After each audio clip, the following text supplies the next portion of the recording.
अस्सलाम वालेकुम जी। आप देख रहे हैं यूट्यूब चैनल। डेटाबेस की सीरीज़ ऑफ लेक्चर है और हम बहुत सारे टॉपिक्स कवर कर चुके हैं और बहुत सारी इंपॉर्टेंट इन्फॉर्मेशन आप तक पहुंचा चुके हैं। होप कि आपने काफ़ी अच्छा लर्न किया होगा और आप इस काबिल हो चुके होंगे कि आप अब बहुत सारे कॉम्प्लिकेटेड टॉपिक्स को अंडरस्टैंड कर चुके हैं और आप उनको इम्प्लीमेंट भी कर चुके होंगे।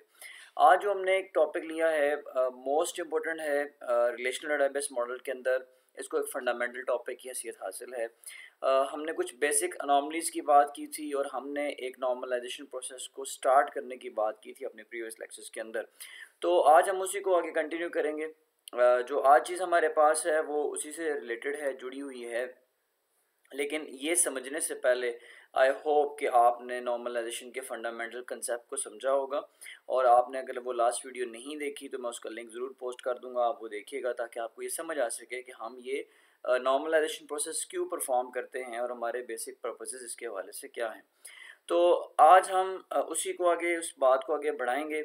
मैंने आपको लास्ट वीडियो में बताया था कि नॉर्मलाइजेशन एक डेटाबेस की अनोमलीज़ को रिमूव करने का प्रोसेस है और जो ना सिर्फ डेटाबेस के अंदर अनोमलीज़ रिमूव करता है, एरर्स रिमूव करता है, बल्कि डेटाबेस को मोर एफिशिएंट, कंकरेंट, एक्यूरेट बनाता है।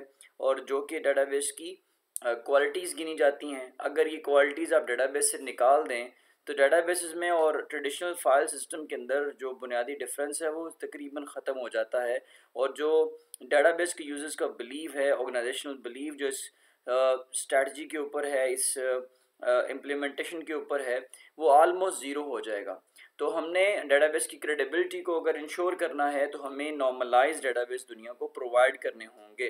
तो हमने वो सारी क्वालिटीज़ प्रोवाइड करने के लिए डेटाबेस के ऊपर फ़िल्टर्स अप्लाई करने हैं जो डेटाबेस को मोर एक्यूरेट बनाएं, कंकरेंट बनाएं और एरर फ्री बनाएं। तो इस अमल को जो डेटाबेस के अंदर एरर्स को रिमूव करता है, डेटाबेस को मोर एफिशिएंट बनाता है, क्रेडिबल बनाता है, इस एरर रिमूविंग प्रोसेस को हम नॉर्मलाइजेशन कहते हैं। तो अगर आपने डेटाबेस की इस नॉर्मलाइजेशन की कंसेप्ट की डेफिनेशन को नहीं देखा तो मैं अगेन रिपीट कर रहा हूँ आप लोगों के लिए कि आप नॉर्मलाइजेशन को डेटाबेस जो कि ऑलरेडी आप बना चुके हैं, और हम जिस डेटाबेस की बात कर रहे हैं वो रिलेशनल मॉडल है कि अगर आपने डेटाबेस के अंदर टेबल्स के मॉडल को अडॉप्ट किया, आपने टेबल्स बनाए, आपने डेटा डाला, डेटाबेस बना चुके हैं और अब आप उसके अंदर सर्टन अनोमलीज़ को, एरर्स को डिटेक्ट भी करना चाहते हैं और रिमूव भी करना चाहते हैं ताकि डेटाबेस के अंदर जो स्पीड है डेटा एक्सेस की वो बढ़ जाए और डेटाबेस के अंदर जितने भी अदर एरर्स हैं लाइक डिपेंडेंसी एरर्स हैं, ट्रांजिटिव डिपेंडेंसी एरर्स हैं, हम उनके ऊपर वन बाय वन बात भी करेंगे। इन सारे अगर आप एरर्स को रिमूव करके डेटाबेस को एक्यूरेट, कंकरेंट और मोर एफिशिएंट बनाना चाहते हैं तो ये अमल नॉर्मलाइजेशन कहलाएगा। तो आज का जो हमने टॉपिक लिया है वो फर्स्ट नॉर्मल फॉर्म है। इससे पहले मैं आपको बता चुका हूँ कि नॉर्मलाइजेशन एक हायरार्किकल प्रोसेस है। हायरार्किकल मीन्स कि जब आप एरर रिमूविंग की बात करते हैं तो आपने एक एरर रिमूव करना है तो आपको नेक्स्ट एरर शो होगा। अगर एरर नंबर 1 रिमूव नहीं हुआ तो आप एरर 2, 3 एंड ऑनवर्ड्स नहीं जा सकेंगे। तो आपने इस प्रोसेस को हायरार्किकल समझना है, हायरार्किकली परफॉर्म करेंगे तो आपको ये जो प्रोसेस है वो पूरा कंप्लीट होता भी नज़र आएगा और आपको सक्सेसफुली एफिशिएंसी भी नज़र आएगी और डेटाबेस की कंकरेंसी और अदर एडवांटेजेस फील होंगे। तो फर्स्ट नॉर्मल फॉर्म जो आज हम पढ़ने जा रहे हैं, इसको फर्स्ट नॉर्मल फॉर्म इसलिए कहते हैं कि ये उन लिस्ट ऑफ अनोमलीज में से फर्स्ट अनोमली को रिमूव करता है। तो जो फंडामेंटल अनोमली रिमूव करता है वो बेसिकली कैसी अनोमली, कैसा एरर है डेटाबेस का जिसकी वजह से बाकी सारे एरर्स जो है ना वो डेटाबेस के अंदर आते हैं। और इस एरर का जो नाम है वो है रिडेंडेंसी।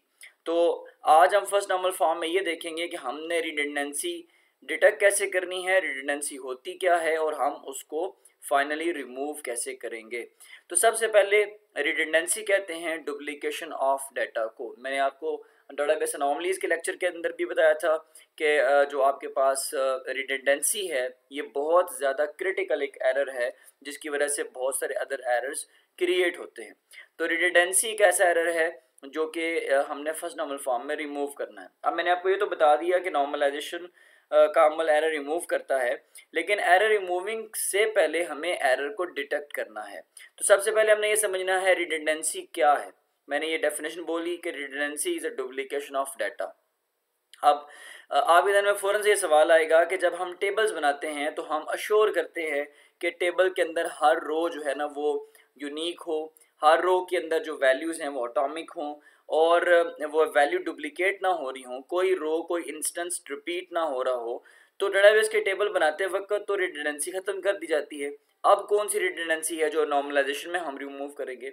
तो उसके लिए आपने एक कंसेप्ट समझना है, एक रूल है डेटाबेस के टेबल्स का कि डेटाबेस के एक सेल के अंदर एक जो कॉलम है उसका जो एक बॉक्स या सेल है उसके अंदर एक वक्त में एक ही वैल्यू हो सकती है।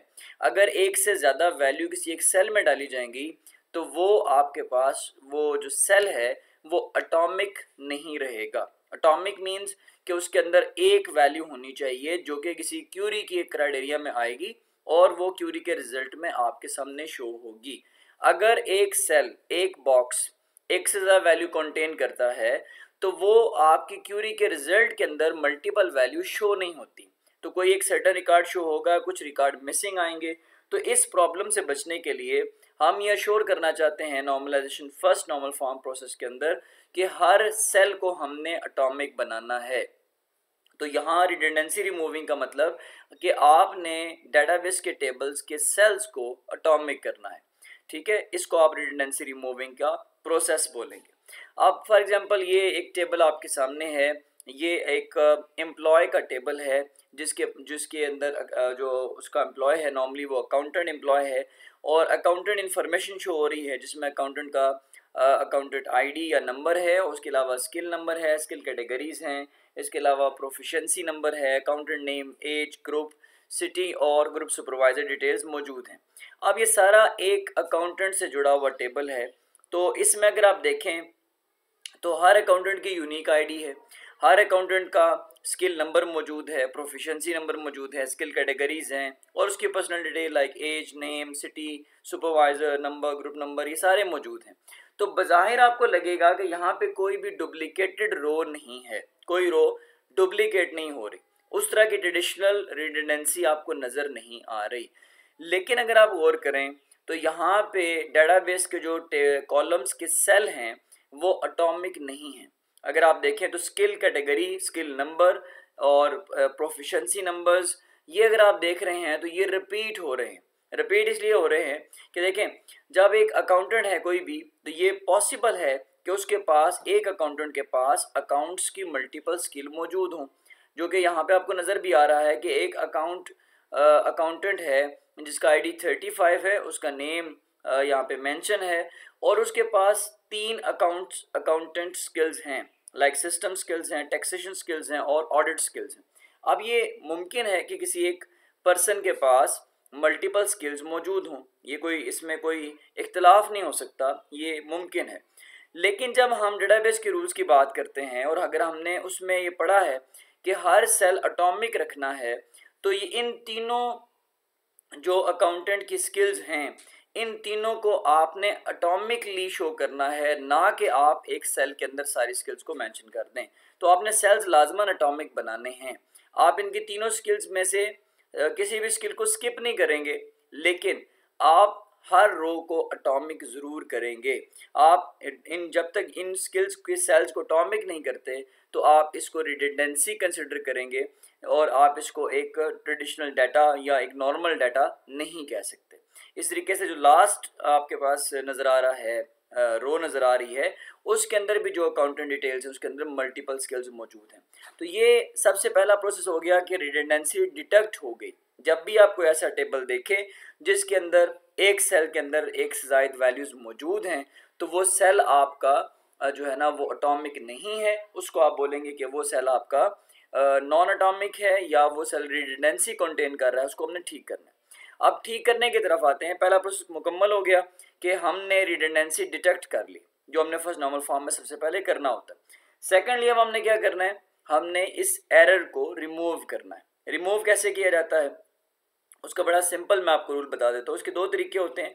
तो सबसे पहला और आसान तरीका ये है कि आपके पास जौन सा सेल एटॉमिक वैल्यू कंटेन नहीं कर रहा, आप उस सेल्स को डिकम्पोज करें, उस सेल को आप उस रो को आप डिकम्पोज करें और मल्टीपल रोज के अंदर कन्वर्ट कर दें।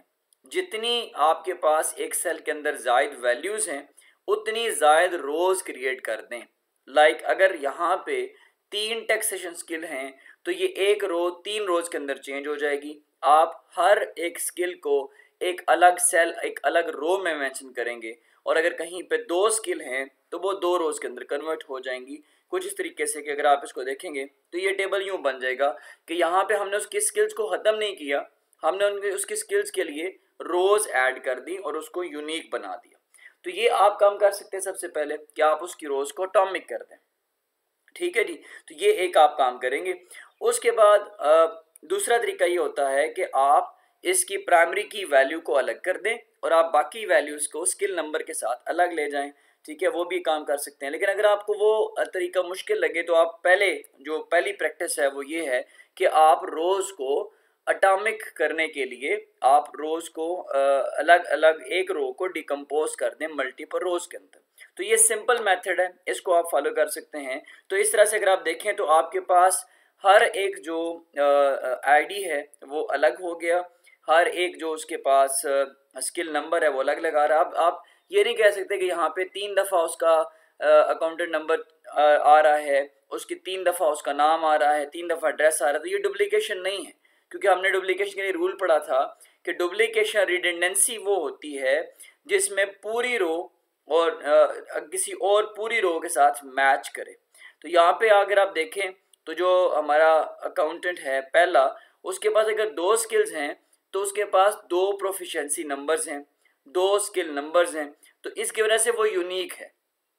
तो यहाँ पे आपके पास जो 35 वाला अकाउंटेंट है उसके पास 3 स्किल हैं, तो तीनों स्किल्स का जो उसका स्किल नंबर है वो डिफरेंट है।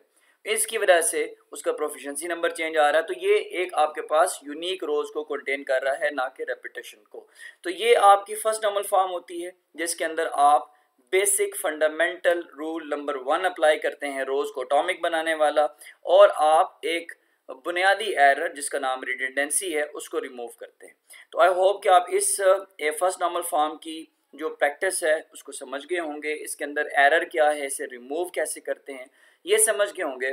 तो आप इसको ज़रूर लर्न करें। अगर आपको वीडियो की समझ आई है, आपको पसंद आई है, तो ज़रूर इसको लाइक भी करें और अपनी कम्युनिटी के साथ शेयर करें ताकि मैक्सिमम लोग इससे बेनिफिट उठा सकें। आने वाली वीडियोस में हम नॉर्मल फॉर्म 2 और 3 को और सो ऑन को डिस्कस करेंगे ताकि हम आपके पास ये टॉपिक को कंप्लीट कर सकें। Thank you very much. अल्लाह हाफ़िज़।